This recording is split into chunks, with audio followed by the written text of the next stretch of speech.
Hello friends, welcome to my YouTube channel. आज हम बात करने वाले हैं यहाँ पे फिर से कोल इंडिया के बारे में। और कोल इंडिया में आज बात करें तो दो बड़ी खबरें निकल करके आ रही है, जिसका असर मुझे लगता है ये सोमवार को जरूर से जरूर शेयर प्राइस में देखने को मिल सकता है। हाल फिलहाल की बात करें तो कोल इंडिया में बढ़िया तेज़ी का माहौल चल रहा था और मैंने आपको काफ़ी बार वीडियो के माध्यम से बताने की भी कोशिश करी थी कि जिस यहाँ पे एक रजिस्टेंस लेवल था 205 से लेकर 215 के बीच, तो यहाँ पे आपको मैंने बाइंग करने से बचने के लिए बोला था। तो कल की बात करें तो कल कोल इंडिया में भारी गिरावट की सिचुएशन देखने को मिली है। कल की सिचुएशन में आपके सामने प्रेजेंट करने की कोशिश करूंगा। 184.50 के आसपास क्लोजिंग हुई है। 5 रुपये 55 नीचे 3% की गिरावट हमें यहाँ पे कोल इंडिया में देखने को मिली थी। तो दोस्तों गिरावट तो होनी थी, क्योंकि मैंने आपको पहले बताया था 205 से लेकर 215 का जो जोन वो इजीली ब्रीच नहीं होने वाला है। इसके लिए यहाँ पे कोल इंडिया काफ़ी ज़्यादा मशक्कत करता हुआ देखने को मिलेगा, भले ही कितनी भी अच्छी न्यूज़ है कोल इंडिया में ना आए। मैंने आपको 130, 140, 150 इन तीनों लेवल के आसपास मैंने आपको काफ़ी बार रिकमेंडेशन दिया था कोल इंडिया में, और उसके बाद से एक बढ़िया रैली का आनंद भी लिया है। जो मेरे यूट्यूब वीडियो देखते हैं उसको फॉलो करते हैं। परंतु यहाँ पे अभी 200 के लेवल पे आसपास यहाँ पे बाइंग बिल्कुल भी नहीं बन रही थी, परंतु मुझे पता है फिर भी काफ़ी लोगों ने यहाँ पे बाइंग करी है और अभी यहाँ पे लॉस का सामना कर रहा है। तो आगे की रणनीति क्या होनी चाहिए वो बताने से पहले जो खबरें हैं वो मैं आपके सामने डिस्कशन करने की कोशिश करूंगा। सबसे पहले जो खबर आ रही है यहाँ पे वो आपके सामने है, Coal India hold supply to non power users heating industries. मतलब कि यहाँ पे बताया जा रहा है कि कोल इंडिया ने यहाँ पे नॉन पावर इंडस्ट्रीज है, यूजर्स है, उसको कोल यहाँ पे सप्लाई ठप कर दिया है, मतलब उसको होल्ड कर दिया है। तो अभी जो पावर रिलेटेड कंपनी है उसको ही कोल मिलेगा, क्योंकि आपको पता होना चाहिए कि भारत में अभी पावर क्राइसिस चल रहा है। पावर की काफ़ी ज़्यादा जो डिमांड है वो हो चुकी है, जिसके चलते यहाँ पे डिमांड को मीट नहीं कर पा रहा है। और यहाँ पे इसका कारण मेनली है कि जो जितने कोल चाहिए इलेक्ट्रिसिटी जनरेट करने के लिए, उतना कोल इंडिया के पास अभी अवेलेबल नहीं है। तो डिमांड बहुत ज़्यादा है कोल की यहाँ पे, और सप्लाई यहाँ पे कम पड़ती हुई दिखाई दे रही है। इसके चलते यहाँ पे बात करें तो पावर सप्लाई क्राइसिस से भारत गुजरता हुआ नजर आ रहा है। इसके चलते यहाँ पे डिसीजन क्या लिया गया है कि पावर रिलेटेड कंपनियां हैं, इंडस्ट्री है, उनको ही अभी कोल सप्लाई किया जाएगा। बाकी जो इंडस्ट्री है उसको अभी टेम्पररी कोल सप्लाई नहीं किया जा सकता। इसके चलते उन इंडस्ट्री को यहाँ पे नुकसान होने की संभावना दिखाई दे रही है।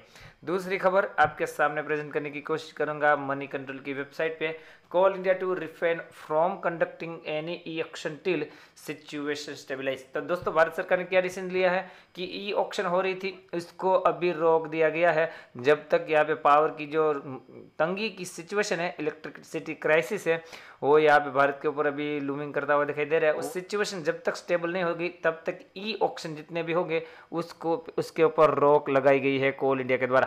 तो कहीं ना कहीं यहाँ पे भारत सरकार की तरफ से डिसीजन लिया जा रहा है, जिसके चलते यहाँ पे इलेक्ट्रिसिटी की क्राइसिस चल रही है, मतलब कि शॉर्टेज चल रही है, जिसका मेन कारण कोल है, वो उसको यहाँ पे कहीं ना कहीं स्टेबलाइज किया जाएगा। उसके बाद फिर से एज इट इज़ ऑप्शन चालू किया जाएगा। ऐसी खबरें यहाँ पे कोल इंडिया में देखने को मिल रही है। मैं आपको चार्ट पे लेके जाना चाहूँगा। चार्ट पे सिचुएशन क्या है वो बताने की कोशिश करूँगा। यहाँ पे मैंने इस लेवल के आसपास जब आया था, जब बड़ी तेज़ी निकल करके आ रही थी, तभी मैंने आपको यहाँ पे बाइंग करने से बचने के लिए बोला था। यहाँ पे बात करें 180 का एक जोन है जहाँ पे कोल इंडिया मुझे लगता है कंसोलिडेट कर सकता है। यहाँ पे सपोर्ट मिलने की भी उम्मीद है। और इसके नीचे भी एक एरिया है 172। तो इस एरिया के बीच अब बिल्कुल यहाँ पे अभी एक्यूमुलेशन कर सकते हो, मतलब कि 170 से 180 का जोन है, वहाँ पे आप थोड़ी थोड़ी मात्रा में बाइंग कर सकते हो कोल इंडिया में। और यहाँ पे इसके बाद आपको फिर से 205 तक की मूव आ सकती है। 205 से 215 यहाँ पे शॉर्ट टर्म वाले प्रॉफिट बुक करें फिर से जब आता है तब। और यहाँ पे जो लॉन्ग करके बैठे हैं उसको यहाँ पे प्रॉफिट बुक करने की जरूरत नहीं है, क्योंकि हो सकता है एक बार फिर से यहाँ आए, फिर से नीचे आए और उसके बाद फिर से जाए तो ए लेवल टूटता हुआ नजर आएगा। और वंस यहाँ पे ए लेवल टूटेगा तो मैं आगे के लेवल आपके सामने प्रेजेंट करने की कोशिश करूंगा। इसके लिए मैं थोड़ा जूम आउट करने की कोशिश करूंगा, क्योंकि यहाँ पे लेवल वो आपको ऐसे विजिबल नहीं होंगे, क्योंकि ये लेवल बहुत ज़्यादा पुराने इसके बाद निकल करके आ रहा है। मैंने जूम आउट कर लिया है। अब जब यहाँ पे 215 के ऊपर क्लोजिंग देगा, जो कि यहाँ पे रेजिस्टेंस जोन है, उसके बाद आपको 255 से लेके 265 का जोन और उसके बाद 300 का जोन भी कोल इंडिया में आता हुआ बिल्कुल दिखाई देना चाहिए। तो इन लेवलों को वॉच आउट करिए, उसके बाद अपनी स्टडी भी कंडक्ट करिएगा और उसके बाद ही यहाँ पे कोई पोजीशन बनाने की कोशिश कीजिएगा, ऐसी मेरी सलाह है। यहाँ पे देखिए आरएसआई का लेवल 58 के आसपास का है, तो अभी भी आरएसआई का लेवल तो स्ट्रॉन्ग इनफ मजबूत दिखाई दे रहा है। एक समय पे यहाँ पे 90 के आसपास आरएसआई का लेवल पहुंच चुका था। तो दोस्तों जाते जाते फिर से अनाउंसमेंट करना चाहूँगा कि यहाँ पे मेरी प्राइम सर्विस का लाभ लेना चाहते हो तो आपको मेरे ज़ीरोधा या तो फिर अपस्टॉक की लिंक से अकाउंट ओपन करना होगा, और या तो फिर आपको मेरी प्राइम सर्विस खरीदनी है तो आपको नॉमिनल चार्ज देने होंगे। सभी की डिटेल मैंने आप यहाँ पे व्हाट्सएप नंबर में आप मुझे कॉन्टैक्ट करोगे तो आपको मिल जाएगी, और लिंक के थ्रू अगर आप अकाउंट करोगे तो प्राइम की जो सर्विस है वो लाइफ टाइम के लिए आपके लिए फ्री हो जाएगी।